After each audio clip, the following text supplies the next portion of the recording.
নমস্কার, আপনারা দেখছেন ড্রাইভ টিভি। এই মুহূর্তে ঠিক ঘড়ির কাঁটায় সন্ধ্যে 7টা মানে আপনারা জানেন এক কথায় অঞ্জনের সঙ্গে স্পেশাল শো। বুঝলেন, ছোটোবেলাতে একেবারে যখন ছোটোবেলা ছিল তখন সেই সময় তো হয়তো আপনারা রচনায় পড়েছেন যে বিজ্ঞানের ব্যবহার এবং অপব্যবহার। আমিও পড়েছি, আমাকেও লিখতে হয়েছে। এবং সবচেয়ে বড় যে বিষয় সেই সময়তে ছিল যে বিজ্ঞানের অপব্যবহার লিখতে গিয়ে নানান রকম কিছু ভাবতে হতো। কিন্তু আজ 2024-এ দাঁড়িয়ে বলা যেতে পারে আজ 18ই জানুয়ারি, আর 18ই জানুয়ারি 2024 দাঁড়িয়েও যে বিষয় সব থেকে বেশি ঘাম ঝরাচ্ছে, বলা যেতে পারে এক কথায় চিন্তা বাড়াচ্ছে, তা হলো সাইবার ক্রাইম। এবং এই সাইবার ক্রাইম বলা যেতে পারে বিজ্ঞানেরই একটা অঙ্গ।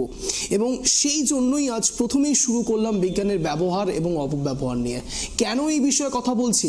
গতকাল যে ঘটনা ঘটেছিল আপনারা জানেন, একেবারে বলা যেতে পারে গেমিংকে ঘিরে হ্যাক হয়ে গিয়েছে আইডি, আর সেই আইডি হ্যাকের জন্য এক বন্ধু মরতে হয়েছে, তাকে মারা হয়েছে, 4জন বন্ধু মিলে মেরেছে তাতে। এবং সব থেকে বড় কথা, রোমহর্ষক যে কাণ্ড, সেই রোমহর্ষক কাণ্ড হচ্ছে সে ব্যক্তিকে, সেই বন্ধুকে মারা হয়েছে, তাও আবার আগুনে পুড়িয়ে, শুধুমাত্র প্রমাণ লোপাটের জন্য। এই সব বিষয় নিয়ে সত্যি এখনকার জেনারেশনের মধ্যে এক্স্যাক্টলি কি হচ্ছে, কি ঘটছে তাদের ভেতরে, কি ভাবছে তারা, এই সব বিষয় নিয়ে আলোচনায় আসবো। কিন্তু তার আগে ছোট্ট একটি বিশেষ প্রতিবেদন আপনাদেরকে দেখাচ্ছি, তারপর আসছি বিশদ আলোচনায়। দেখুন।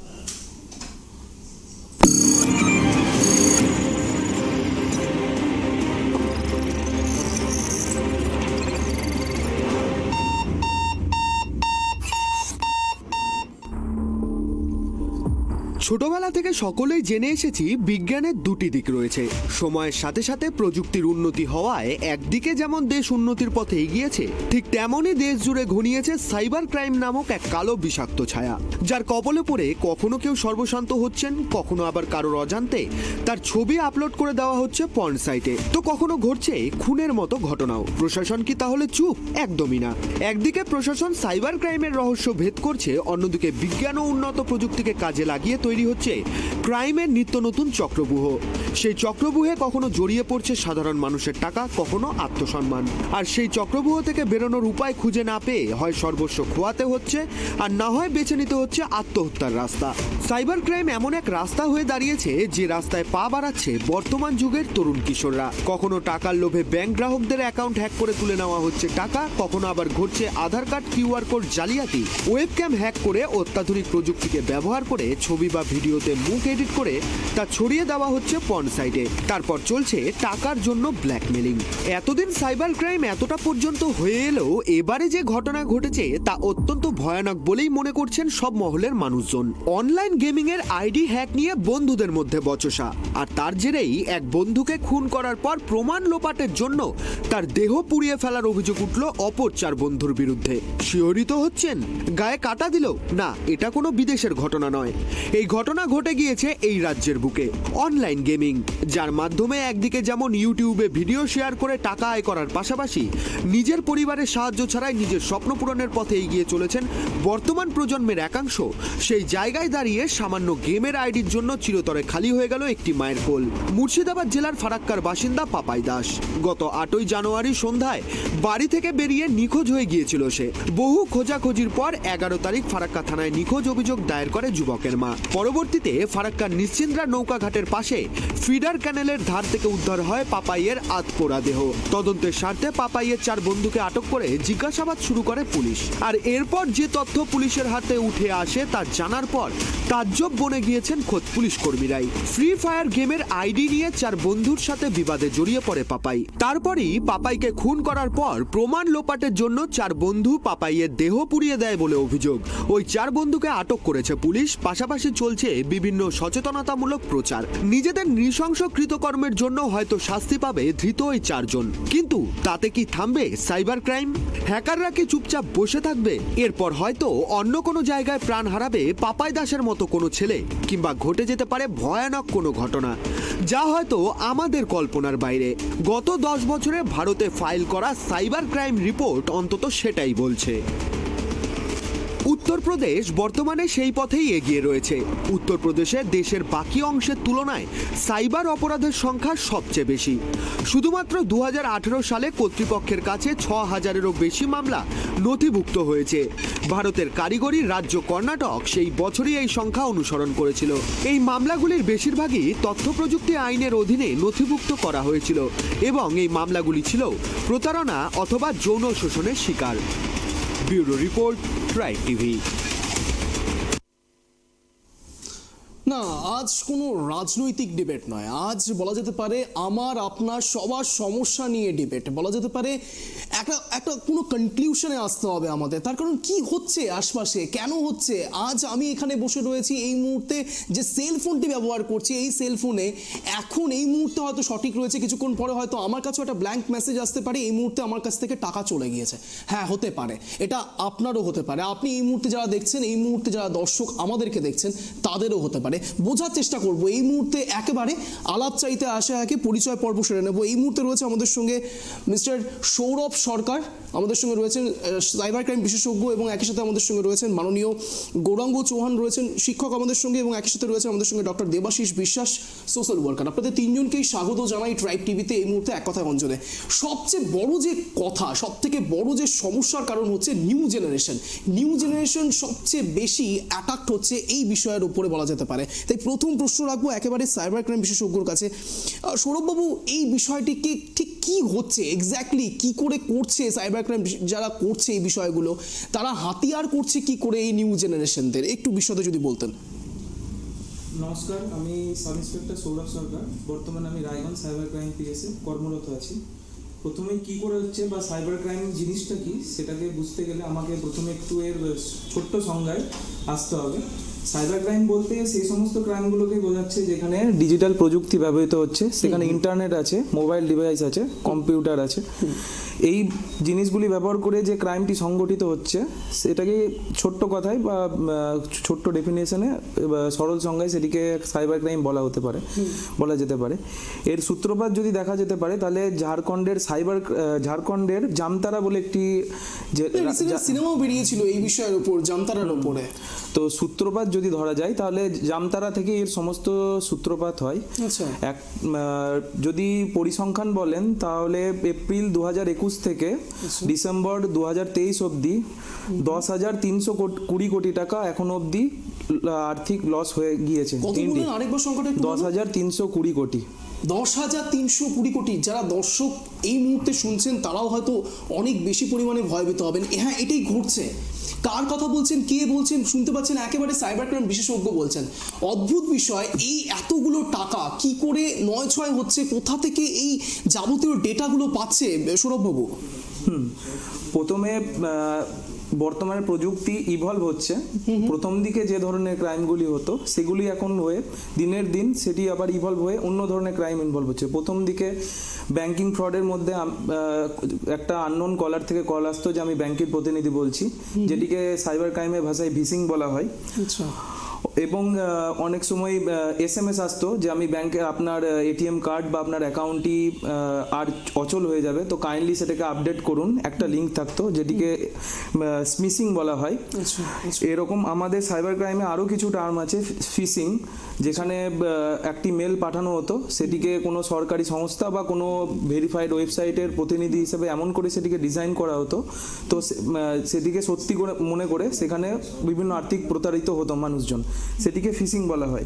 এরকম আরো অনেক আছে। সিম সোয়াপ বলে একটা কনসেপ্ট আছে, যেখানে নিজের নামে সিম অনেক সময় দেখা যায় যে অন্যজন ইউজ করছে, তাহলে তার ডকুমেন্ট কোথা থেকে পাচ্ছে, নিশ্চয়ই সেটা কেউ শেয়ার করছে, তো সেখান থেকে সেটা সিম আরেকটা উঠে যাচ্ছে, যেটা আমরা জানি না যে কি করে হচ্ছে, আধার কার্ডের নামে উঠছে। প্রথমে আমি একটু করে বলে দিচ্ছি যে ব্যাপারগুলো কি হচ্ছে, প্রিভেনশন বা প্রতিকার আমি লাস্টের দিকে বলছি। সেটাতে আসবো সৌরভবাবু। তার থেকেও বড় যে বিষয়গুলো আপনি যেভাবে ডিসক্রাইব করছেন সাইবার ক্রাইম বিষয়টিকে, একটা জিনিস এখনকার জেনারেশনের মধ্যে বড্ড প্রবণতা দেখা যায়। আমিও মোবাইল ইউজ করি, আপনারা সবাই ইউজ করেন মোবাইল। একটা জিনিস খেয়াল করে দেখবেন যে আমরা অনেকেই হয়তো গেমের প্রতিও অত্যন্ত পরিমাণে অ্যাডিক্টেড থাকি, অনেকেই আছে, বিশেষ করে নিউ জেনারেশনের মধ্যে গেম গেম অ্যাডিকশন একটা ব্যাপার বেশ বড়সড় আকারে ধারণ করেছে এবং এই গেম থেকে অনেকে ইউটিউবে বেশ কিছু নামও রয়েছে, সেই নাম থেকে তারা প্রত্যেকে ইউটিউবে চ্যানেল খুলে তারা গেম করছেন এবং গেমের মাধ্যমে তারা টাকা ইনকাম করছেন। মানে একই সাথে আমি সাইড এফেক্ট দুটো দেখতে পাচ্ছি, মানে ইনকামের পথ হয়তো জেনারেট হচ্ছে, কিন্তু তার সাথে সাথে এই গেমিং অ্যাপ থেকে আইডি হ্যাকিং এর অবস্থা থেকে যা একেবারে রিপোর্ট দেখালাম আপনাদের, যে সেখান থেকে এক স্টুডেন্টকে মেরেও ফেলা হচ্ছে, মানে এরকম ঘটনাও কিন্তু ঘটছে অনলাইন গেমিং এর থ্রুতে, সেটাও কিন্তু এক প্রকার সাইবার ক্রাইম। অনলাইন গেমিং এর ক্ষেত্রে আপনি যে বিষয়টি বললেন, সেক্ষেত্রে প্রথমে গেমটিকে খেলার জন্য প্রথমে সেটি আইডি ক্রিয়েট করা হচ্ছে, তারপর সেখানে ঢুকে বিভিন্ন অর্নামেন্ট বা যেগুলো ওয়েপন এগুলো কেনার জন্য সেখানে ইনভেস্ট করা হচ্ছে। এরপর সেখানে যখন কম্বাইন গেম খেলা হচ্ছে, সেখানে বিভিন্ন হ্যাকাররাও আছে যারা ওই ধরনের আইডিগুলোকে হ্যাক করছে বা তাদের সঙ্গে কমিউনিকেট করছে। আচ্ছা, এই জিনিসটাতে একটু ইন্টারাপ্ট করতেই হচ্ছে, মানে যখন এই যে যারা আইডি হ্যাক করছেন, যারা হ্যাকার, তারাও যে এটার মধ্যে জুড়ে রয়েছেন এবং সেই গেমের যারা কর্তৃপক্ষ, যারা গেমটাকে অপারেট করাচ্ছেন, তারা কি এই বিষয় সম্বন্ধে একেবারে ওয়াকিবহাল নয়? বেশিরভাগ ক্ষেত্রে এই অনলাইন গেমের ক্ষেত্রে লাস্ট ইয়ারে 4,000 কোটি টাকার একটা র্যাকেটকে বাস্ট করা হয়েছে ইডি দ্বারা। আচ্ছা, তো সেক্ষেত্রে ওরা 3 স্টোরিড বিল্ডিং এ থাকতো, নিচের তলায় থাকতো, উপরে একটা 16 জন মিলে পুরোপুরি এই গেমিং এটাকে চালনা করতো, মানে তারাই এই গেমিং এর যাবতীয় অ্যাপটা তৈরি করতো এবং পরিচালনা করতো, যার মেন কানেকশন ছিল কিন্তু ভারতের বাইরে দুবাইয়ে। দুবাই বেসড গেমিং কোনো অ্যাপ ছিল, সেটা কিন্তু চালাতো ইন্ডিয়ার যেহেতু জনসংখ্যা বেশি এবং তারা টার্গেট করতো বেশিরভাগ ক্ষেত্রে টিনেজার। এটা কতদিন ধরে প্রায় এই জিনিসটা চলছিল? বছর ধরে চলেছিল, তারপরে ওটা ধরা পড়েছে।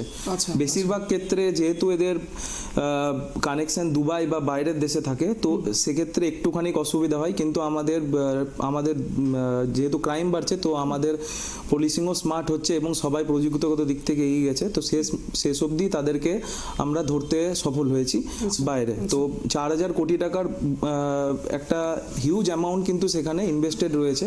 তো সেক্ষেত্রে বোঝা যাচ্ছে যে তারা কতজনকে টার্গেট করেছে, কত মানুষকে টার্গেট করে বা ভুল পথে পরিচালিত করে সেই গেমিংয়ে ইনভেস্ট করিয়েছে।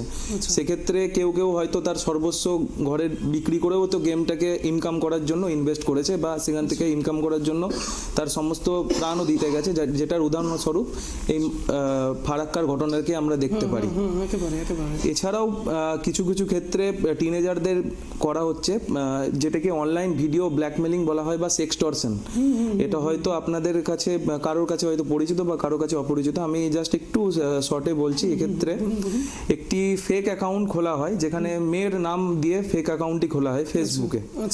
সেক্ষেত্রে আপনি হঠাৎ করে যখন ফ্রেন্ড রিকোয়েস্ট অ্যাকসেপ্ট করলেন, তো ওদের মোডাস অপারেন্ডিটা হচ্ছে প্রথমে আপনার ফ্রেন্ড লিস্টে কিছুদিন থাকবে ওরা, জাস্ট যেখানে ফেক অ্যাকাউন্ট ছবি থাকবে, আপনি বুঝতে পারবেন না যে এটা রিয়েল ইমেজ অর এটা ডাউনলোডেড অর ক্রিয়েটেড, বিকজ ওই এতটা ফার্নিশ একদম আপনি যেহেতু যাতে সন্দেহ না হয়, কারণ এর পরের স্টেপে যখন যাবে সেখানে আপনার মনে সন্দেহ থাকবে না, সেটাই আমি বলছি আস্তে আস্তে ধীরে ধীরে। তো এক্ষেত্রে ও যখন আপনাকে ফ্রেন্ড রিকোয়েস্ট পাঠাবে, তখন যে ইমেজগুলো সিলেক্ট করবে সেইগুলো ডাউনলোড করা কোনো একটা রিয়েল পার্সনের ইমেজ, যাতে আপনার সন্দেহ না হয় যে ওটা রিয়েল নাকি ফেক।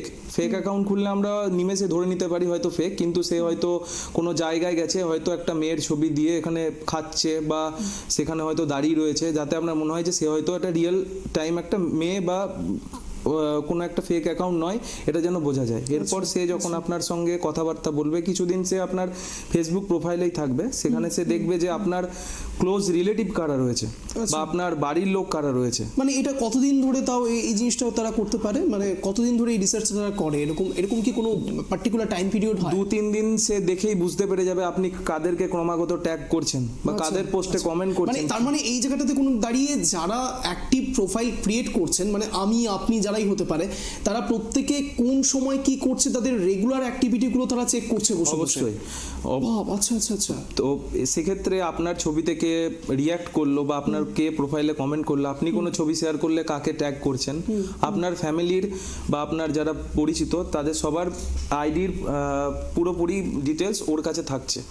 এরপর কি করছে, এরপর সে আপনার সঙ্গে কথা বলে আপনার হোয়াটসঅ্যাপ নাম্বার চাইছে, হোয়াটসঅ্যাপ নাম্বার চেয়ে রাতের বেলায় ভিডিও কল করছে, সেখান থেকে একটা মেসেঞ্জারও তো রয়েছে, হ্যাঁ সেখানেও হতে পারে বা হোয়াটসঅ্যাপও হতে পারে। আচ্ছা। তো সেখান থেকে ভিডিও কল করছে, তো অপর দিক থেকে একটা পর্নোগ্রাফিক ডাউনলোডেড ভিডিও আচ্ছা চালাচ্ছে। আচ্ছা এরপর আপনি যখন সেদিকে দেখছেন আপনার ফেসটাকে সে সেটাতে রেকর্ড করে একটা ভিডিও তৈরি করছে। এরপর যে আমি বললাম পরিচিত মানুষজন যাদেরকে ও সিলেক্ট করেছে কে আপনার বাবা কে আপনার মা, তো তাদেরকে শুধু সেই ভিডিওটা পাঠাচ্ছে যাতে আপনি লজ্জার ভয়ে ও যা টাকা চাইবে সেটাতে দিতে বাধ্য হন। আচ্ছা আচ্ছা বেশ বেশ অনেকটাই ক্লিয়ার হলো। এবার একেবারে সরাসরি প্রশ্ন রাখবো ডক্টর দেবাশিস বিশ্বাস। অর্থাৎ আচ্ছা দেবাশিস বাবু, এই বিষয়টা আপনি একজন সোশ্যাল ওয়ার্কার, একজন সেই হিসেবে আপনার আশপাশে কখনো এরকম কোনো ঘটনার আপনি সাক্ষী রয়েছেন, বা এরকম কোনো ঘটনা যেখানে একেবারে বলা যেতে পারে যে সাইবার ক্রাইম নিয়ে একটা এডুকেশন পাওয়া উচিত বলে আপনি মনে করেন? হ্যাঁ, প্রথম প্রশ্ন হচ্ছে আমার পাশাপাশি দেখেছি কিনা। এটা প্রথমে আমি নিজেই ভিকটিম আছি একটা। আচ্ছা আচ্ছা সেটা হচ্ছে গিয়ে আমাদের, এটা আমি নয়, এরকম অনেক কিছু, আমি তো সাধারণ একজন নাগরিক। আমাদের সম্মানীয় ভাইস চ্যান্সেলর যিনি এর আগে ছিলেন তার নামে অ্যাকাউন্ট খোলা হয়েছিল, আচ্ছা টাকা চাওয়া হয়েছিল। আমাদের রেজিস্ট্রারের নামে অ্যাকাউন্ট খোলা হয়েছিল, তিনি অভিযোগও করেছিলেন সম্ভবত সৌরভবাবুদের কাছে। আচ্ছা তো একদম কাছের বলছেন, মানে এরা তো সবাই সমাজের মান্যগণ্য ব্যক্তি, এবং দেখেন তো ভাইস চ্যান্সেলর হচ্ছে চ্যান্সেলরের পরে। তো এইখানটায় ওরা এত অপ্রতিরোধ, এবং এদের মোডাস অপারেন্ডি উনি যেটা বললেন তার সঙ্গে আমি একটু অ্যাড করবো, অধিকাংশ ক্ষেত্রেই বাইরের থেকে হচ্ছে। হ্যাঁ যেটা বললেন একেবারে দুবাই থেকেও, দুবাই না, গোটা বিশ্বজুড়েই ছড়িয়ে আছে। আচ্ছা আচ্ছা আচ্ছা মানে এখানে কবিকে উদ্ধৃত করলে বলা যায় যে বিশ্বজোড়া ফাঁক পেতেছো কেমন দিই ফাঁকি। আচ্ছা তো আদের ধরা আমরা পড়ে গেছি, বাকি আদের বাকি আছে। এইখানটায় সমস্যাটা এমন কে নেই। আমরা খবরের কাগজে এটাও দেখেছি, যেটা সৌরভবাবু হয়তো জানেন, যে কোথাও কোথাও এসপিদের নামে খোলা হয়েছে, বড় বড় অফিসারদের নাম। যারা রক্ষক মানে তারা পর্যন্ত ভিকটিম।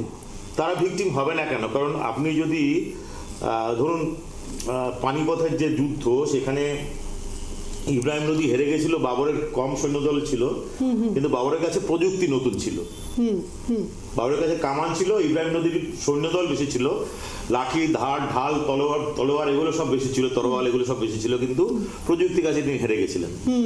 তো আমি সৌরভ বাবুর প্রতি সম্মান রেখেই বলছি যে আমার অভিজ্ঞতা আছে, যখন আমি এখানে ক্রাইম সম্বন্ধে রিপোর্ট করতে যাই, তো ওরা বলেছিলেন যে নিয়ে বলছি স্যার এখানে রিপোর্ট করা আমাদের কিছু নেই, এবং আমি সত্যি সত্যি নিজের চোখে দেখে এসেছি যে ওনাদের সাইবার ক্রাইম ডিপার্টমেন্টটা, সেখানটায় কম্পিউটার বা ইনস্ট্রুমেন্ট, আমরা যদিও কম্পিউটার বিশেষজ্ঞ নই, কিন্তু এটা দেখলে তো বোঝা যায়, পরিকাঠামো দেখলেই, যেমন আপনাদের এই স্টুডিওতে ঢুকে আমি বুঝতে পারছি যে আপনাদের খুব উন্নত মানের পরিকাঠামো রয়েছে। ক্যামেরাগুলোকে দেখে আমরা হয়তো বিশেষজ্ঞ না হয়ে বুঝতে পারছি যে আপনার যে টেকনিক্যাল সাইডটা, আপনারা সাউন্ড আছে আপনাদের।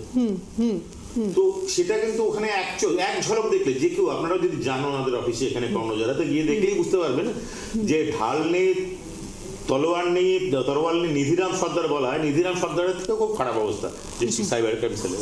আচ্ছা মানে এক কথায় আপনি বলতে চাইছেন যে রাজ্যের পরিকাঠামোগুলো যেরকম রয়েছে, শুধুমাত্র এটা নিশ্চয়ই নিদর্শন হতে পারে, একটা এক্সাম্পল সেট করার চেষ্টা করছেন, কিন্তু এটা বাদেও তার মানে রাজ্যের এমন কিছু বেসিক জায়গা রয়েছে সাইবার ক্রাইমের, সেই সব ডিপার্টমেন্ট সেখানে এরকম পজিশন হতে পারে, যার জন্য যারা প্রতারণার শিকার হচ্ছেন তারা সঠিক জায়গাটা পাচ্ছেন না। আসলে একটা জায়গা আপনি খুব ভালো বলছিলেন, যেটা জায়গাটা আমরা একটু বেরিয়ে গেলাম, সেটা হচ্ছে এই সংক্রান্ত প্রশিক্ষণ বা এই সংক্রান্ত সচেতনতা। সাধারণ মানুষ এই জায়গাটায় সচেতন একদমই না, কারণ এই অনলাইন ব্যাপারটার মধ্যে একটা থ্রিল আছে। অনলাইন থ্রিলিং এ যদি আমরা মানে যে থ্রিলটা আছে, আমরা সবাই থ্রিল পছন্দ করি, একেবারে আমরা থ্রিল সিনেমা দেখতে পছন্দ করছি, মানে যেখানে মার কাট হচ্ছে সেই সিনেমাগুলো এখন সব থেকে বেশি হিট হচ্ছে। একেবারে হ্যাঁ, কেন আমি দেখেছি অনেকে কান্নাকাটি করছেন, অনেক মানে নামি পরিচালক লেখক, তারা বলছেন অ্যানিমালের মতো ছবি কি করে হিট করলো। একেবারে ডিফারেন্ট সাবজেক্টের দিকে যাচ্ছি, কিন্তু এটা খুব সত্যি কথা যে মানুষ ভায়োলেন্স এখন বড্ড বেশি পছন্দ করে, থ্রিলার বড্ড বেশি পছন্দ করে, আর যার জন্যই এই প্রতারণা চক্র, যারা প্রতারণার শিকার হচ্ছেন তারাও এটার একটা বড় অংশ হয়ে দাঁড়াচ্ছে। একেবারে দেবাশিস বাবু বলুন। তো এইখানটা যে মানে আমি কোনো এরকম ভাবে বলতে চাইছি না যে উত্তর দিনাজপুরের সাইবার ক্রাইম ডিপার্টমেন্ট খারাপ, আমি সেটা বুঝতে পেরেছি, কথা বলছি না। আসলে অন্যদিকে যে প্রতিপক্ষ, এবং যেটা this is an attack from the sky, Meghnad যেমন যখন মেঘনাদের সঙ্গে কেন সবাই লড়ে পারতো না, তিনি মেঘের আড়ালে যাওয়ার মন্ত্রটা জানতেন, 2 মিনিট পরে তোমাকে কল করি। সেজন্য তিনি অপ্রতিরোধ ছিলেন। এখানে তো আপনার শত্রুকে আমি জানি না, বেশ কে করেছে তাকে জানেন না, একেবারেই একেবারেই তো সেইখানটায় এদেরকে এইভাবে ধরাটা খুব মুশকিল। এবং এখানে সাধারণ মানুষের সচেতনতা বাড়ানোর দায়িত্ব আমার মনে হয় সেটা সরকার এবং শিক্ষা প্রতিষ্ঠানগুলোর সব থেকে আগে নেওয়া উচিত। একেবারে এই শিক্ষা প্রতিষ্ঠানগুলো নেওয়া উচিত। একেবারে শিক্ষক মশাই রয়েছেন আমাদের সঙ্গে, একেবারে গৌরঙ্গবাবু রয়েছেন। গৌরঙ্গবাবু, এই বিষয়গুলোকে আপনি ঠিক কিভাবে দেখছেন? মানে সব থেকে বড় যে বিষয়টা সামনে আসছে, প্রকাশ্যে আসছে, যে ছোটবেলা থেকে আমাদের সময়তে যে সিস্টেমেটিক ওয়েতে এডুকেশন ছিল, সেই সময়তে এত হ্যাকিং বা এই যাবতীয় বিষয়গুলো সম্বন্ধে মানুষ অতটা অ্যাওয়ার ছিল না, এটা বলা বাহুল্য। কিন্তু এই সময়তে দাঁড়িয়ে হ্যাকিংয়ের বিষয়টা, এথিক্যাল হ্যাকিং বলুন বা এই যেগুলো আনএথিক্যাল হ্যাকিং হচ্ছে, এক প্রকার সাইবার প্রতারণা চলছে, সেই ক্ষেত্রে স্টুডেন্টদের মধ্যে আপনারা ঠিক কিভাবে অ্যাওয়ার করেন মানুষদের, কিভাবে ছাত্রছাত্রীদের অ্যাওয়ার করেন গৌরাঙ্গবাবু? দেখুন, সাইবার প্রতারণা 1970 সাল থেকেই গোটা অল ওভার ইন্ডিয়াতে ধীরে ধীরে করে তৈরি হয়েছিল। এখনকার সময়গুলোতে প্রযুক্তি উন্নতি হয়েছে, নেট কানেকশন, ইন্টারনেট কানেকশন আরও বৃহত্তর জায়গায় পৌঁছে গেছে, সেই জন্য এগুলো একটু বেড়ে গেছে। সাইবার সেফটি আমাদের সিলেবাসের মধ্যেই অন্তর্ভুক্ত রয়েছে। পশ্চিমবঙ্গ প্রাথমিক শিক্ষা পর্ষদের যে সিলেবাস, তার মধ্যে অ্যাংজাইটি, সাইবার সেফটি, এটা আমাদের স্বাস্থ্যের বইয়ের সাথে প্রাথমিক পর্যায় থেকে 1-2 থেকেই শুরু করে দেওয়া হয়েছে। প্রাথমিক অবস্থা থেকে এটা নিয়ে 1-2 এর বাচ্চা কি বুঝবে না, ওদেরকে 1-2 এর বাচ্চাকে বোঝানোটার বিষয়টা রয়েছে। আজকালকার দেখুন, বাবা মারা হচ্ছে বেশি বিজি হয়ে গেছে, বাচ্চা থাকছে লোনলিনেস, একা, তাকে দিয়ে বাবা মারাই কিছু কিছু ক্ষেত্রে বাচ্চাকে তার মোবাইলটা বেশ ভালো একটা পয়েন্ট আপনি বলেছেন। একেবারে বলা যেতে পারে যে একটা দুজনেই হয়তো ওয়ার্কিং প্রফেশনাল, বাড়িতে হাজবেন্ড এবং ওয়াইফ দুজনেই হয়তো ওয়ার্কিং প্রফেশনাল, এবং সেই জায়গাতে হয়তো বাচ্চাকে হয়তো কোনো কারণে কোনো বিরক্ত হচ্ছে, সারাদিন পরে এসছেন হাজবেন্ড এবং ওয়াইফ, এবং সেই সময় এরকম একদম চোখে দেখা গৌরঙ্গবাবু এরকমও হয়েছে যে বাচ্চাদের হাতে মোবাইল ধরিয়ে দেওয়া হয়, শুধুমাত্র তারা বিরক্ত হচ্ছে বা কোনো কারণে মোবাইল ধরিয়ে দেওয়ার জন্য। এটাও একটা বড় কারণ, একদম খুব ভালো পয়েন্ট বলেছেন। বাচ্চাটা যাতে বাড়িতে একা থাকলেও যেন বিরক্ত বোধ না করে বা নিজের মতো করে থাকতে পারে, এটা একটা জন্য এর থেকে কি নিজেরা গার্জিয়ানরা সেই জায়গাটায় ধরিয়ে দিচ্ছেন। ধরিয়ে দেওয়ার ফলে প্রথমে তারা শুরু করছে ছোট ছোট গেমগুলো, যেরকম browser based game, downloaded game, browser. এবং সবথেকে বড় যে ব্যাপার, সেখানে লগইন আইডি থেকে শুরু করে যাবতীয় মেল আইডি দিয়েও হয়তো তাদেরকে লগইন করতে হচ্ছে বা ফোন নাম্বার দিয়ে লগইন করতে হচ্ছে।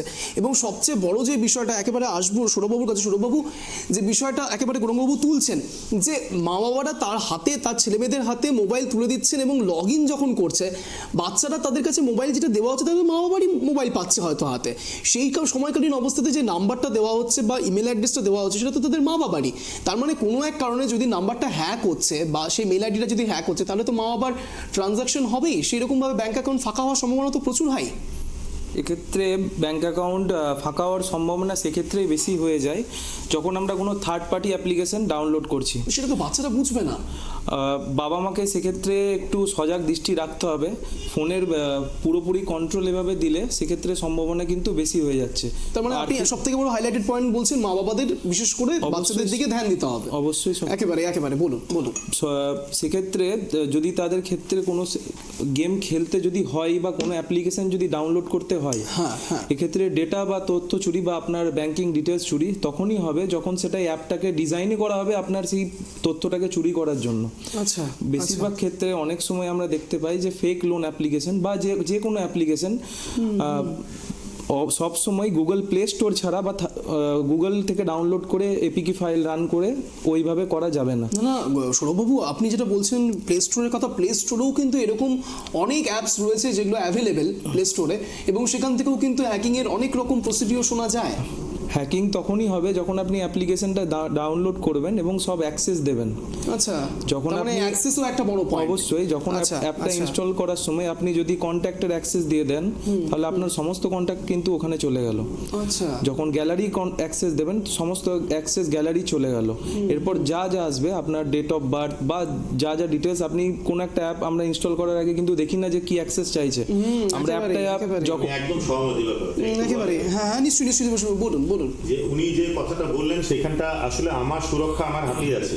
আচ্ছা, হুম, এবং এই সুরক্ষার জায়গাটা কিন্তু খুব শক্তপোক্ত সুরক্ষা। যদি আমি কতটা আমার মনে করুন আমি আমার ঘরের দরজা খোলা রাখবো কিনা, আমি যদি আমার পাড়াটা যদি খুব ভালো হয়, অনেক অনেক পাড়াতে আছে দরজা খোলা রাখে কেউ গল্প করতে যায়, আবার অনেক জায়গাতে আছে যে দরজা জানলা বন্ধ করে রাখলেও যে জানলা থেকে আপনার মোবাইলটা চুরি হয়ে যেতে পারে, মানে জায়গা থেকে জায়গায় পাড়া থেকে পাড়ায়। আপনি এটাই বলতে চাইছেন যে বৃষ্টি হবে কিন্তু ছাতাটাও ধরতে হবে। হ্যাঁ, কারণ এখান থেকে কোন there is no looking back. একেবারে এটাকে প্রযুক্তির জায়গা, এবং এই প্রযুক্তির জায়গাতে আমি একটু মানে গৌরববাবুর সঙ্গে আমি একটু দ্বিমত পোষণ করব। সেটা হচ্ছে গিয়ে যে অনলাইন গেমিং মানে যে খারাপ তা না, কিন্তু অনলাইন গেমিং এর অনেকগুলো পজিটিভ সাইডও আছে। ইনকাম করছে একেবারে। দেবশ্রী যেটা বলছে যে এরকম অনেক নিউ ইউথ রয়েছে যারা গেমিং এর উপর বেস করে ইনকাম করছে, ভালো ভালো ইনকাম করছে। আচ্ছা, আমি একটু বললি তারপর $multi-trillion পার মান্থ এটাতে ইনকাম হচ্ছে। আমি একটু যে জায়গাটা বললি বাবু, সেটা হচ্ছে গিয়ে যে আমাদের আমরা বয়স্করা, বাচ্চাদের কথা ছেড়ে দিই, বয়স্করা যখন কোনো অ্যাপ ডাউন করছি, তো সেই অ্যাপ যে তাকে যে পারমিশন গুলো দিচ্ছি, সেই পারমিশন গুলো যে আমরা পড়ে নিয়ে পারমিশন গুলো দিই, এবং যেগুলো সংবেদনশীল সেন্সিটিভ যে জায়গাগুলো, যেগুলো সম্বন্ধে আমাদের সচেতনতা বেশি রাখা দরকার, যেটা date of birth, contacts, microphone use করতে দেওয়া, ভিডিও ইউজ করতে দেওয়া। অনেক অ্যাপ আছে যেটার মাইক্রোফোন বা ধরুন ক্যামেরা ইউজের কোনো পারমিশনের দরকারই নেই। হয়তো আপনি একটা ক্রসওয়ার্ড পাজল খেলবেন, তো সেখানে তো মাইক্রোফোনের কোনো দরকার নেই, কিন্তু আপনি তাড়াতাড়ি করতে গিয়ে সব অ্যালাউ করে দিচ্ছেন। একেবারে একদম সেইখানটায় কনসাস হতে হবে। আপনি নিজে খুলে দিচ্ছেন, আপনি দরজা খুলে দিয়ে বলছেন যে কেন আমার বাড়িতে চুরি না। আরো একটা ব্যাপার রয়েছে, দেখবেন যে একটা বড় চার্ট থাকে এবং তার নিচে এগ্রি বলে একটা অপশন থাকে, এগ্রি এবং ডিসএগ্রি, ওদের প্রাইভেসি পলিসিস রয়েছে কিছু, সেই জিনিসগুলোর ক্ষেত্রেও আমরা অনেক সময় সেগুলো স্টাডি করি না, এগ্রি করে বেরিয়ে চলে যাই। তো সেটা আপনি লিগালি এদেরকে ইমপ্লিকেট করতে পারবেন না। কেন পারবেন না? যদি আপনি ওখানে একটা কন্ট্রাক্ট সাইন করছেন।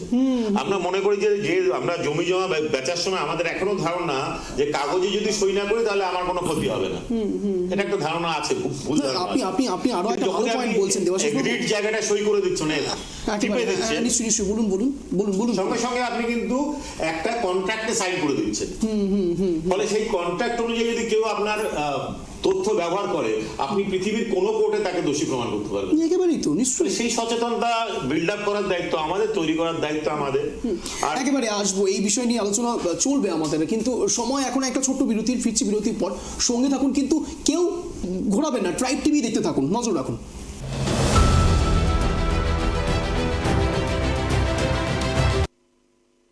একেবারে ফিরে এলাম বিরতির পরে, এবং যে বিষয় নিয়ে আলোচনা হচ্ছে সাইবার প্রতারণা, এবং এই অনলাইন গেমিং এর থ্রুতে আইডি হ্যাকিং এর থেকে মারাত্মক সব খবর সামনে আসছে, প্রকাশ্যে আসছে, আনতেই হচ্ছে। তার কারণ যেদিকে মোড় নিচ্ছে ইউথ জেনারেশন, যেদিকে মোড় নেওয়ার কথা তার উল্টো দিকে যদি মোড় নিতে শুরু করে, তাহলে প্রশ্ন তো উঠবে। একেবারে সরাসরি প্রশ্ন আসবো। দেবাশিসবাবু যে কথা বলছিলেন, আধার কার্ড নিয়ে একটা কথা বলছিলেন, বিগত কয়েকদিনে বেশ আধার ইস্যু নিয়ে একটা বড়সড় বায়োমেট্রিকের একটা প্রসঙ্গ উঠেছিল, যে বায়োমেট্রিক লক এবং আনলকের বিষয়টা। দেবাশিস বাবু, বায়োমেট্রিকটা আমার মনে হয় সৌরভ বাবু বলছিলেন বোধহয়, আর কি না, আপনি আধার কার্ডের কথা বলছিলেন। আধার কার্ডের ব্যাপারে যে ব্যাপারটা দাঁড়াচ্ছে, বায়োমেট্রিক যত দিন আসবে এরপর থেকে দেখবেন আপনাদের এখানেও এন্ট্রি বায়োমেট্রিকই হবে, আর কি। তো এটা মানে একটা এমন, আমাকে অনেকে প্রশ্ন করেছেন যে এগুলো কেন বন্ধ করা হয় না। অনেক গার্জিয়ান যাদের ছেলেমেয়েরা অ্যাডিক্টেড হয়ে গেছে, সর্বশান্ত হয়ে গেছেন, নেশাসক্ত হয়ে পড়েছে, তো তারা, যেহেতু আমি একটা প্রফেশনে আছি, শিক্ষকতার সঙ্গে জড়িত আছি, তো অনেক অভিভাবক আসেন আমার সঙ্গে কনসাল্ট করতে আসেন, তারা বলছেন এটা কেন বন্ধ করছে না সরকার। কোনটা বন্ধ করার কথা বলছেন? অনলাইন গেমিং, এই আচ্ছা, তারপর হচ্ছে কি জুয়া খেলা, এগুলো কেন বন্ধ করা হচ্ছে না, তাহলে তো এইসব ঘটবে না, আর কি। তো এইভাবে এটা একটা অতি সরলীকরণ, কারণ আজকে বিদ্যুতের থেকে অনেক বিদ্যুৎ স্পৃষ্ট হয়ে মানুষ মারা যায়, তো সেই ইলেকট্রিসিটি আমরা বন্ধ করবো না, ট্রেনে চাপা পড়ে অনেক মানুষ মারা যায়। তারপরে কোনো এক জায়গাতে অ্যাওয়ারনেসের একটা প্রয়োজন রয়েছে, গার্জেনরা হয়তো সেই ব্যাপারটাকে অতটা ডিপলি ভাবছেন না, কিন্তু বিষয়টা এটা সত্যি যে তাদের মধ্যে অ্যাওয়ারনেসটা কম রয়েছে। দেবাশিস বাবু, অ্যাওয়ারনেস লেভেলটা তো সত্যি খুব কম, কারণ এইখানে আমি আপনাদের আবার বলছি যে এই যে প্রতারণার শিকার যে খবরগুলো আসে, আপনারাই খবর করেন, সংবাদ মাধ্যমের মাধ্যমে আমরা জানতে পারি। দেখা যাচ্ছে স্কুলে হেডমাস্টার মশাই তিনি কোথাও একটা বায়োমেট্রিক দিয়ে চলে এসেছেন, তিনি একটা ওটিপি শেয়ার করেছেন। সব থেকে মজার আমার লেগেছিল একজন ব্যাংকের অবসরপ্রাপ্ত অফিসার ম্যানেজার, তিনি এরকম ফোন কলের ভিত্তিতে তিনি তার ওটিপি দিয়ে দিয়েছেন। যারা এই ব্যাপারে অভিজ্ঞ, যারা এই ব্যাপারে প্রফেশনাল, তারাই যদি ভুল করে, তাহলে সাধারণ মানুষ যে সেইভাবে শিক্ষিত নই তিনি তো ভুল করবেনই। এবার তাকে প্রশিক্ষণ দেওয়া, তাকে তার অ্যাওয়ারনেস বিল্ড আপ করা, এটা সমাজের দায়িত্ব, এটা সরকারের দায়িত্ব। সেই জন্য শুধু সরকারের উপর না, আমি সমাজের কথাটাও জোর দিয়ে বলবো। মানে চ্যারিটি বিগিনস এট হোম। হ্যাঁ, সামাজিক কর্তব্য আছে। আমরা একেবারে, শিক্ষক একেবারে। হিসাবে, গৌরাঙ্গবাবু শিক্ষক হিসাবে, উনি যেমন, উনি সৌরভবাবু শুধু পুলিশ শুধু নন, উনি একজন নাগরিকও তো বটে, একেবারে, ওনার একেবারে। প্রতিবেশীকেও বলতে পারেন। আমাদের এটা অ্যাওয়ারনেস বিল্ড আপ করতেই হবে, কারণ একেবারে এটা- এই অ্যাওয়ারনেসের জন্যই আজকের এই স্পেশাল প্রোগ্রাম তৈরি করা এবং আজকের এই স্পেশাল ফ্রেমিং করা। কোনো ডিবেট শুধু নয়, একটা কনস্ট্রাকটিভ বিষয় নিয়ে আলোচনা করার চেষ্টা করছি। কি করে এই রাস্তা থেকে বেরোবেন, কেন প্রতারণার শিকার হচ্ছেন, সেই সব বিষয় নিয়ে আলোচনা চলছে। একেবারে চলে যাবো সরাসরি সৌরভবাবুর কাছে। সৌরভবাবু, কি প্রসেস আমরা মেনটেন করতে পারি যার জন্য এই সাইবার প্রতারণার শিকার আমরা হব না? কি কি বলবেন এই বিষয়ে? স্যার যেটা বলতে গিয়ে থেমে গেলেন, আধারটা নিয়ে আমি একটু বলে তারপরে আমি পরের যে স্টেপসগুলো ফলো করতে হবে সেগুলো আস্তে আস্তে নিশ্চয়ই, বলছি। প্লিজ আধার এইপিএস মোডে যেটা ট্রানজাকশন হয়, এইপিএস বলে, আধার এনেবল পেমেন্ট সার্ভিস। এখানে বেশিরভাগ ফ্রড এখন হচ্ছে। কজ ফিঙ্গারপ্রিন্ট আপনার ক্লোন বিভিন্ন যে কোনো জায়গায় হতে পারে। আমাদের পড়শি রাজ্যেই যেখানে জমি কিনেছে একজন, সেই জমির ডিটেলসের, জমি কেনার সময় ফিঙ্গারপ্রিন্টটা দিয়েছে, সাংঘাতিক ব্যাপার। সেই ফিঙ্গারপ্রিন্ট কিন্তু ক্লোন করে পরবর্তীকালে ওনার ওই ফিঙ্গারপ্রিন্টের সঙ্গে অ্যাসোসিয়েটেড বা আধারের সঙ্গে অ্যাসোসিয়েটেড যত অ্যাকাউন্ট আছে সেখান থেকে কিন্তু মানি বা টাকা তোলা হয়ে গিয়েছে। এটা শুধুমাত্র সাউথের একটি রাজ্যে, আমি এখন এই রাজ্যটির নাম সৌরভবাবু, রিসেন্ট একজন গণমাধ্যমের সঙ্গী, একেবারে সংবাদ মাধ্যমের একজন নামকরা একজন ব্যক্তিত্ব, তার সাথেও এই ঘটনা ঘটেছে। হ্যাঁ, তো ওই তথ্য আমরা বায়োমেট্রিকটাকে যেখানে যেখানে দেব, সেখানে যদি আমাদের কিছু স্টেপস যদি আমরা ঠিকঠাক করে দিই বা এরকম যদি আমরা একটু সচেতন থাকি, prevention is better then cure. তো প্রথম থেকে যদি আমরা একটু সচেতন থাকি, আমরা কোথায় আধার দিচ্ছি, কোথাও এলো কেউ একজন সিম তুলতে গেল, সেখানে আমরা একবারই যে সিমটা ইস্যু হয়ে যায়, আমরা সেখানে 10 বার আমাদের ফিঙ্গারপ্রিন্টটা দিচ্ছি। তো সেখানে কিন্তু ফিঙ্গারপ্রিন্ট স্টোর করারও বিভিন্ন অ্যাপ্লিকেশন বেরিয়েছে। আপনি এরকম নয় যে একবার সিম আমি আধারটা দিলাম মানে সেটা ওখানে হয়ে গেল বা সিমটা ইস্যু হয়ে গেল মানে আধারটার ভ্যালিডিটি শেষ। সেই আধারটা স্টোর করে কিন্তু পরবর্তীকালে যে ফ্রডস্টার থাকবে বা সাইবার ক্রুক যে থাকবে, সে কিন্তু সেটিকে ইউজ করে টাকাটি তুলতে পারবে। লস কিন্তু সেখান থেকেই হয়। তারপরে কিন্তু মানুষজন প্রতারিত ব্যক্তি বুঝতে পারে না আমি লাস্ট কোথায় দিয়েছি। উনি যে সিম তুলতে গিয়ে বা সম্ভব নয়, এটা বিভিন্ন জায়গায় যদি আমি প্রিন্ট দিয়ে বেড়াচ্ছি, নিজের ব্লু প্রিন্ট যদি দিচ্ছি, তো স্বাভাবিকভাবেই তো সেটা কখন কি কোথায় দিচ্ছি মনে থাকবে না। এটা খুব স্বাভাবিক ব্যাপার, হিউম্যান সাইকোলজি। এর একটা মানে প্রতিকার আমরা সাথে পারি। হ্যাঁ, নিশ্চয়ই, প্লিজ। ডিজি লকার বলে একটা অ্যাপ আছে। যদি আমরা এই সমস্ত ডকুমেন্টস কার্ড থেকে শুরু করে মানে আপনার যা যা ডকুমেন্টস আছে, প্রমাণপত্র, শংসাপত্র যা আছে সবকিছু দেওয়া যায়। এমনকি এখন যে নতুন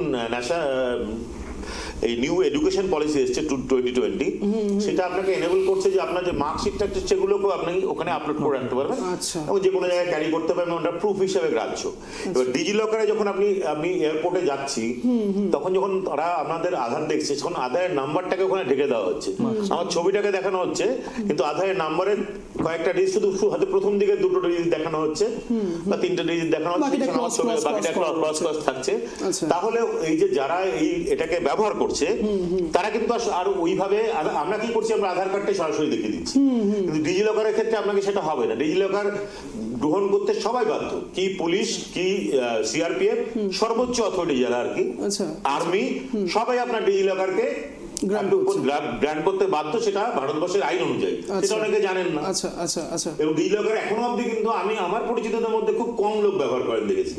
একেবারে গত 10 বছরে ভারতে ফাইল করা সাইবার ক্রাইমের রিপোর্ট আপনাদেরকে একটু দেখানোর চেষ্টা করছি। 2019 সালে 44,546টি সাইবার ক্রাইমের রিপোর্ট জমা পড়েছে, 2020 সালে 50,035টি এবং 2021 সালের যে রিপোর্ট সেই অনুসারে 52,974টি রিপোর্ট জমা পড়েছে এবং 2022 সালে সর্বশেষ রিপোর্ট অনুসারে 65,000 3,893টি রিপোর্ট শুধু জমা পড়েছে দেবাশিস বাবু। ভাবা যাচ্ছে না, সব থেকে বড় যে বিষয় আপনি তুলে ধরছেন যে ডিজি লকারের কথা আপনি বলছেন, প্রত্যন্ত গ্রামে যারা একেবারে মোবাইল ইউজ করতে ঠিকঠাকভাবে হয়তো তারা পারছেন না, তারা সেইভাবে ওয়াকিবহল নয়, তাদের ক্ষেত্রে কি কি প্রসেস থাকতে পারে?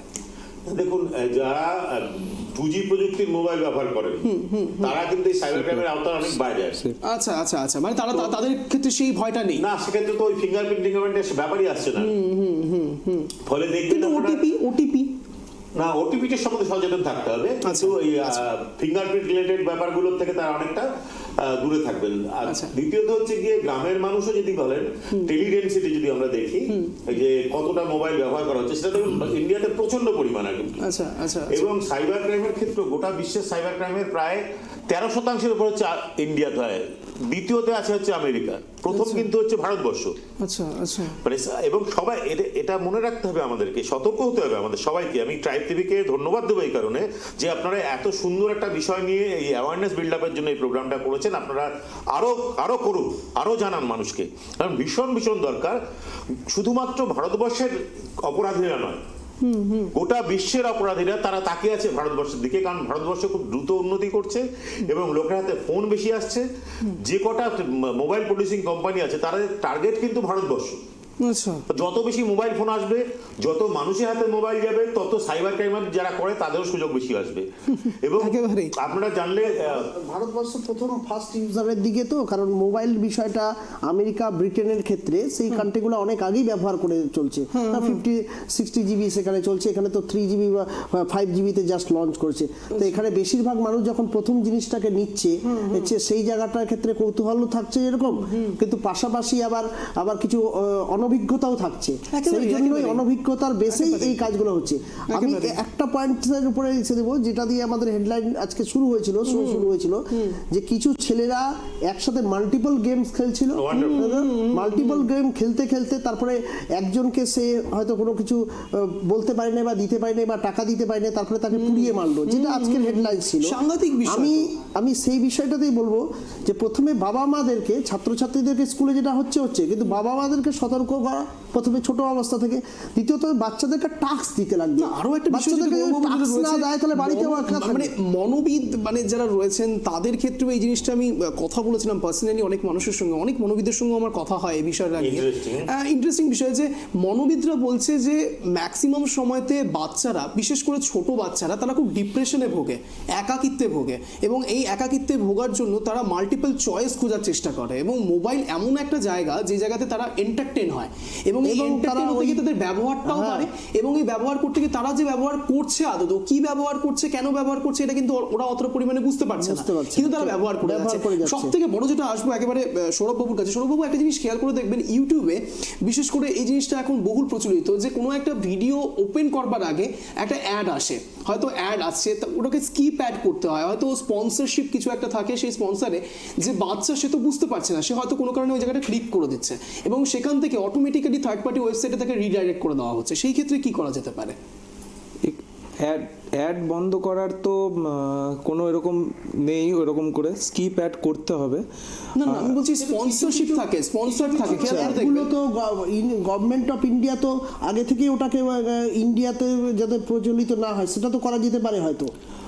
কিছু যেগুলো বেশি করে ক্রাইমকে দেয়, যেগুলো বেশি করে টাকা ইনকাম, মানে ফ্রডিং ক্ষেত্রে থাকছে, বা ক্রাইম ওই অ্যাপটা থেকে ডাউনলোড করে এবং গেমটা চালালে বা গেমটা খেললে পরে বাচ্চাটা আগামী দিনে ক্রিমিনাল অ্যাক্টিভিটির সাথে যুক্ত, মানে এক বিল্ডিং এর সাথে জাপ দেওয়া বা বন্দুক দিয়ে 3-4টা দিয়ে মেরে যাচ্ছে, এই যে জিনিসগুলো, এগুলো বাচ্চাদের মধ্যে তো সাইকোলজিক্যাল এফেক্ট পড়ছে, এবং বাচ্চার ব্রেনটা, শিশুর ব্রেনটা ঠিক ওই রকমই হয়ে যাচ্ছে। বাচ্চা মাঠে যাচ্ছে না, ঘরের মধ্যে এক কোনায় বসে হচ্ছে সেই ধরনের গেমিংগুলো দেখছে, যে গেমগুলোতে তাদেরকে পাজল করে দিচ্ছে, ফ্রাস্ট্রেশনে ভুগছে, এমনকি পরবর্তী ক্ষেত্রে তাদের বাবা মার উপরে উত্তক্ত হচ্ছে, মার দিতে যাচ্ছে বা তাদের কাছ থেকে টাকা কেড়ে নিচ্ছে, মানে ক্রাইম বিভিন্ন ধরনের বিষয়টা। এটা খুব অত্যন্ত সিরিয়াস ইস্যু, এটা হচ্ছে, এটা এই জিনিসটা আমি জানার চেষ্টা করব একেবারে গভর্নমেন্ট অফ ইন্ডিয়া বন্ধ করে দেওয়া উচিত। এটার কি প্রসেস রয়েছে? কিছু তো নিশ্চয়ই প্রসেস থাকবে যেটা থেকে এই জায়গাগুলো থেকে বেরিয়ে আসা সম্ভব। আপনারা হয়তো লাস্ট ইয়ারে আপনাদের হয়তো মনে রয়েছে এরকম কিছু যেগুলো ম্যালিসিয়াস ওয়েবসাইট এবং ম্যালিসিয়াস যেগুলো অ্যাপ যেমন উইচ্যাট এখানে অনেক আছে, জাঙ্গি বলে আছে, এই ধরনের অ্যাপগুলোকে কিন্তু গভর্নমেন্ট অফ ইন্ডিয়া থেকে ব্যান করা হয়েছে। তো সেক্ষেত্রে রিপোর্টিং হলে গভর্নমেন্ট অফ ইন্ডিয়া থেকে কিন্তু এইভাবে অ্যাওয়ারনেস ভিডিও করাও হয় এবং সেই অ্যাপগুলোকে কিন্তু একটা টাইমের ইন্টারভ্যালে কিন্তু সেগুলোকে ডাউনও করা হয়, সেটা প্লে স্টোর থেকেই হোক অথবা অনলাইন যেটা সাইট আমাদের সেখান থেকে কিন্তু সেগুলোকে ডাউন করার ব্যবস্থা করা হয়। দিনের দিন যেহেতু বাড়ছে সেহেতু হয়তো অটোমেটিক্যালি তখনই হয়তো সেটা হচ্ছে না, পরবর্তীকালে বড় ধরনের কিছু ফ্রড বা কোনো কিছু হলে সেটা কিন্তু তখনই নজরে আসছে। হঠাৎ করে কোনো একটা ওয়েবসাইট কেউ তৈরি করলো তখনই তো সেখানটার ভিক্টিমাইজড হয় না মানুষজন, আস্তে আস্তে সেটাতে যখন ইনস্টল করে বা গেম খেলে বা যখন ভিডিও কল করে তখনই কিন্তু সে শিকার হচ্ছে, তখনই কিন্তু মানুষজন জানতে পারছে আচ্ছা এই অ্যাপ দিয়ে হচ্ছে, বা রিপোর্টিং যখন বাড়ছে। অ্যাওয়ারনেসের জন্যই কিন্তু হচ্ছে, এই অ্যাওয়ারনেসটা যত কম হচ্ছে সেহেতু কিন্তু আরো আমরা এই দিকে আরো ভালনারেবল হয়ে যাচ্ছি যাতে ক্রাইমটা আমাদের সঙ্গে হোক এরকম। আচ্ছা আচ্ছা, তো এটার প্রসেস কি, মানে কিছু তো নিশ্চয়ই প্রসেস থাকবে যে এখান থেকে বেরিয়ে আসাও সম্ভব? না, মুক্তি নেই এটা থেকে মুক্তি নেই, এটা থেকে একেবারে মুক্তি নেই। সাংঘাতিক পয়েন্ট, দেবাশিস বাবু বলুন। এটা থেকে মুক্তি নেই এই কারণ হচ্ছে এটা আপনারা যে খবর রাখছেন, যেমন ধরুন আমি একটা কথা বলি যে এরকম কি গভর্নমেন্ট করতে পারবে মদ বিক্রি করা বন্ধ করতে পারবে? আচ্ছা এরকম কি গভর্নমেন্ট করতে পারবে সিগারেট বিক্রি করা বন্ধ করতে পারবে? আচ্ছা, কারণ এগুলো হচ্ছে বেসিক ট্রেড। গভর্নমেন্ট কি প্রস্টিটিউশন বন্ধ করতে পারবে? না, কিন্তু এগুলো তো বেসিক নিড, এগুলো তো একটা জিনিস দেবাশিস বাবু আরো আমি এখান থেকে আমি কেন বন্ধ করতে পারবো না? আসবো দেবাশিস বাবু, আসবো আপনার কাছে। আপনি যে কথাটা কিছু বললেন, কিছু আপনি যে হ্যাঁ হ্যাঁ কিছু নিশ্চয়ই কিছু গার্জিয়ানদের সাথে যখন আমাদের কমিউনিকেশন হয়, গার্জিয়ান মিটিং হয়, স্টুডেন্টসকে পড়ানো তো আলাদা বিষয়, সেটা তো থাকলোই বইয়ে, কিন্তু গার্জিয়ান কমিউনিকেশনের সময় আমরা বারবার করে বলি স্টুডেন্টসদেরকে মাঠে নিয়ে যান, স্টুডেন্টসদেরকে আপনারা একাকিত্ব বোধ করতে দিবেন না। ও যখন একাকিত্ব বোধ করবে তখন আরো একটা বিষয় রয়েছে বাবু, মাঠের সংখ্যাও তো কমছে, মাঠে মানে আরো একটা বিষয় যেটা আছে যে দেখবেন কি করে সবথেকে বড় যে বিষয় যে মাঠ যদি না নিয়ে যেতে পারে কিন্তু টাস্ক তো দিবে। এখন যদি ক্রিকেট কেউ খেলতে চায়, ক্রিকেট সম্বন্ধে মানুষ কতজন এখন খালি মোবাইলের বদলে বুকস দিক, হ্যাঁ মোবাইলের বদলে বুকস দেওয়া হোক উপহার, সবাই মোবাইল দিবে উপহার। গুরুত্বপূর্ণ দিকে আমাদের নিয়ে গেলেন। হ্যাঁ হ্যাঁ, আমরা দেখবো যে অনলাইন গেমিং বা অনলাইন এই যে অ্যাক্টিভিটিস গুলো এটা যেভাবে এটা বাড়ছে এবং বাড়বে, এটা দিনের পর দিন বাড়ছে, দিনের দিন বাড়ছে আর কি। তো এটা এবং এখান থেকে গভর্নমেন্ট রেভিনিউ আর্ন করছে। ভেরি রিসেন্টলি আমাদের গভর্নমেন্ট অফ ইন্ডিয়া 28% করে দিচ্ছে এর উপর ট্যাক্স, 28% ট্যাক্স করছে। এবং ইন্ডিয়ান ইন্ডাস্ট্রি এখন যা প্রগনোসিস আছে মোটামুটি $46 বিলিয়ন করে বাড়বে আর কি আপ টু 2026। না আমার প্রশ্ন কিন্তু এখানে নয় দেবাশিস বাবু, আমি একটা জায়গা আমি বলার সুযোগ দেবো আপনাকে, কিন্তু স্পেসিফিক বিষয় রয়েছে এখানে, একটা স্পেসিফিক বিষয় রয়েছে যে হ্যাঁ হ্যাঁ প্লিজ বলুন। সেটা হচ্ছে কি গৌরাঙ্গবাবুকে আমি সাপোর্ট করলাম এই কারণে তার বক্তব্যটাকে, সেটা হচ্ছে এই যে স্পার্টটা সাডেন ধরুন একটা বৃদ্ধির একটা হার থাকে তো যে কিভাবে গ্রোথটা বাড়বে, কিরকম স্পিডে যাবে, আর প্রগনোসিস করি তো সেই তার বেসিসে যেটা এরকম ভাবে বাড়ছে, চার্ট যদি করি আমরা ভিজুয়ালাইজ করি, ডেটা ভিজুয়ালাইজ করি, এই স্পার্টটা কিন্তু সাডেন বেড়ে গেল হচ্ছে করোনার জন্য। যখন মানুষ গৃহবন্দী হয়ে গেল তখন অনলাইন গেমিং এবং অনলাইন জুয়া খেলা, গ্যামলিং এগুলো প্রচন্ড পরিমাণ বেড়ে গেল। আরেকটা জায়গাতে আসতে হবে, সেটা মোরালিটির জায়গা, নীতিগত জায়গা, এথিক্যাল জায়গা। আজকে আপনি বলুন যে যারা এই অনলাইন বেটিং গুলোকে প্রমোট করছে, যে ফিল্ম তাদের ইনকামের কি কোনো কম আছে? ঠিক তারা যখন তাদের বাড়িতে ছোট বাচ্চারা নেই, করছে ক্রিকেট প্লেয়াররা করছে, তাদের বাড়িতে ছোট বাচ্চারা নেই, তারা কি ভারতীয় নন?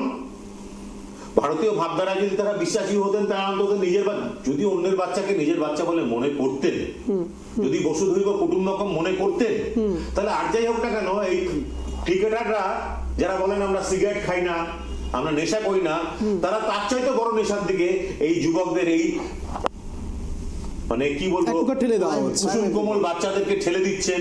কারণ যখন দেখছি শাহরুখ খান করছে, আমি নাম করেই বলছি, অক্ষয় কুমার করছে, তো প্রভাবিত হচ্ছে।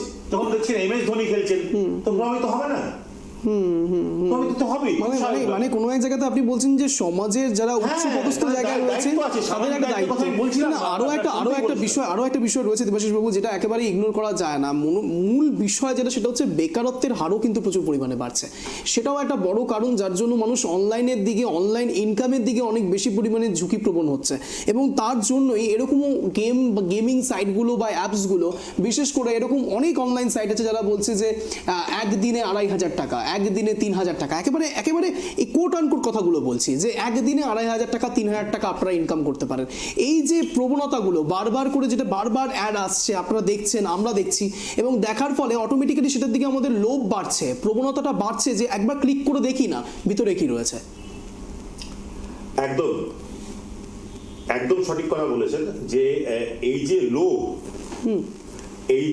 এই জায়গাগুলোতে আমি আসতে চাইছিলাম। যদি আপনার বিচারধারাটা ঠিক থাকে, আপনি দেখবেন যে আমি কোনো স্কুলকে বা কোনো শিক্ষালয় বিদ্যালয়কে ছোট না করেই বলছি যে নির্দিষ্ট কিছু স্কুলে যাওয়ার জন্য, ভর্তি করার জন্য খুব গার্জিয়ানদের মধ্যে চেষ্টা হয়। হ্যাঁ, একেবারে। কেন করা হয়? কারণ সবাই চান যে সেখানে যাতে সে শিষ্টাচারটা শিখতে পারে, তার চরিত্র গঠন হয়। এখানে আমি আবার একটু বিবেকানন্দকে টেনে আনবো। নিশ্চয়ই, প্লিজ বলুন। যে বিবেকানন্দকে আনবো এই কারণে যে একটা কথা সাম্প্রতিককালে খুব দেখেছি আমি চলছে যে গীতা পাঠ অপেক্ষা ফুটবল খেলা ভালো। ওখানে বিবেকানন্দ যে পুরো যে কথাটা বলেছেন এটা খণ্ড দর্শন। বিবেকানন্দ বলেছিলেন যে গীতা পাঠ অপেক্ষা ফুটবল খেলা ভালো, কারণ গীতা এত পাওয়ারফুল ইনস্ট্রুমেন্ট, এত পাওয়ারফুল একটা ভাবধারা, এত পাওয়ারফুল তার দর্শন, সেটাকে ধারণ করতে গেলে আপনার আভ্যন্তরীণ শক্তি দরকার, চারিত্রিক দৃঢ়তা দরকার, শারীরিক দৃঢ়তা দরকার। Sound mind in sound body, এটাও বলতেন। তো সেই জন্য বলেছেন যে গীতাকে আত্মস্থ করার জন্য সেই একই প্যাসেজে বলেছেন ফুটবল খেলাটা এই কারণেই দরকার যাতে তোমার শরীর সবল এবং সুদৃঢ় হয় এবং তুমি গীতার বাণী মর্ম উপলব্ধি করতে পারো। মানে শারীরিক দিক থেকে বিকাশ হলে মানসিক দিক থেকে বিকাশটা বাড়বে। একদম তাই। এটা কিন্তু আমাদের নয়। আপনি একটু খেয়াল করে দেখবেন যে আমরা ইতিহাস বইতে যেসব গ্রিকদের, সক্রেটিসের যদি আপনি ছবি দেখেন, মাইকেল অ্যাঞ্জেলোর যদি তার ছবি দেখেন, যে কোনো দেখবেন তারা খুব পাওয়ারফুল বিল্ডার।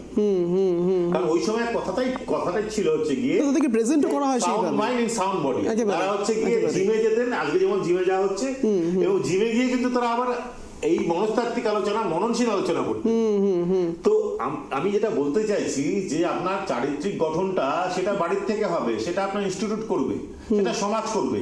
সেই কোনটাই আপনি কিছু করলেন না, এখন ওই ছেলেটিকে বলছেন যে তুমি কেন গেম খেলছো, তুমি কেন অ্যাডিক্টেড হচ্ছ, এটা কিন্তু তার দিকে আঙুল তোলার আগে সমাজের নিজের দিকে, শিক্ষকের বেশ নিজের বেশ দিকে, একেবারে অভিভাবকের একেবারে নিজের দিকে একেবারে আঙুল তোলা একেবারে দরকার। অন্তিম লগ্নে চলে এসেছি। একেবারে অন্তিম লগ্নে এসে, যদিও বা এটা ডিবেট সেরকম নয়, কিন্তু একটা কনস্ট্রাকটিভ অ্যান্সারে আসার চেষ্টা করছি, উত্তর দেওয়ার চেষ্টা করছি আপনাদের যারা আমাদের দর্শক রয়েছেন।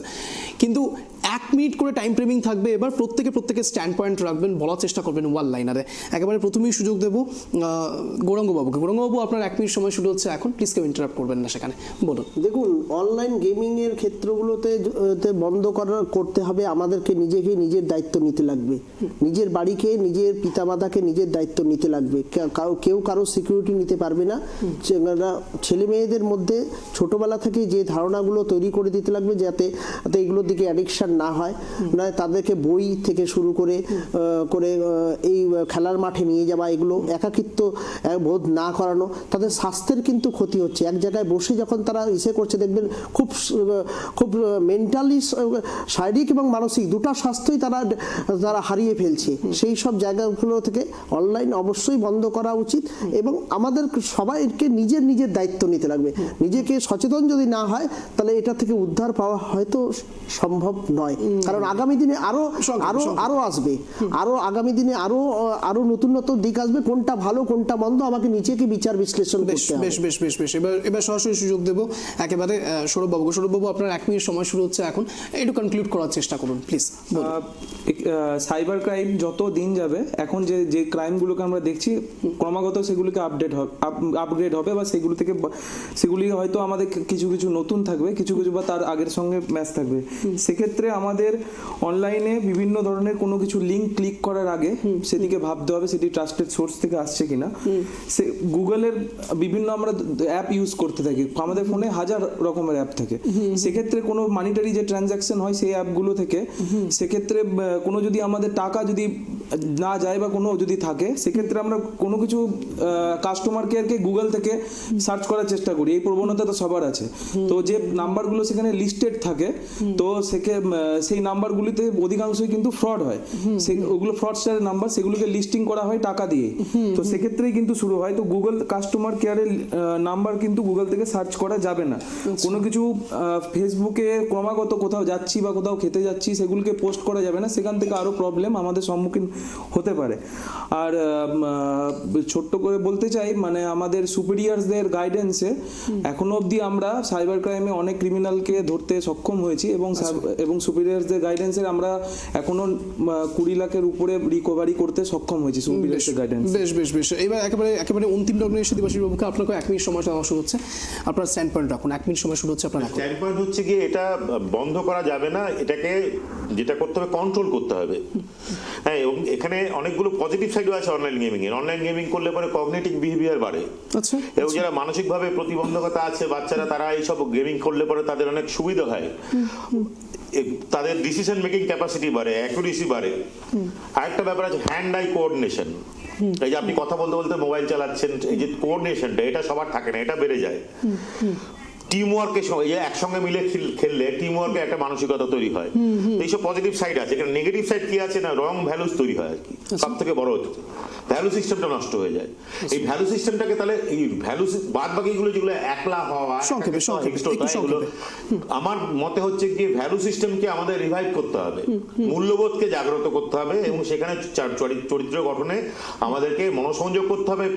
ডেইলি যোগা বা ধ্যান জাতীয় অভ্যাস গার্জিয়ানদের করাতে হবে, স্কুলে করাতে হবে, এবং ক্লাব এবং সামাজিক প্রতিষ্ঠানগুলোতে করাতে হবে। বেশ বেশ বেশ বেশ বেশ, একেবারে বলুন প্লিজ বলুন।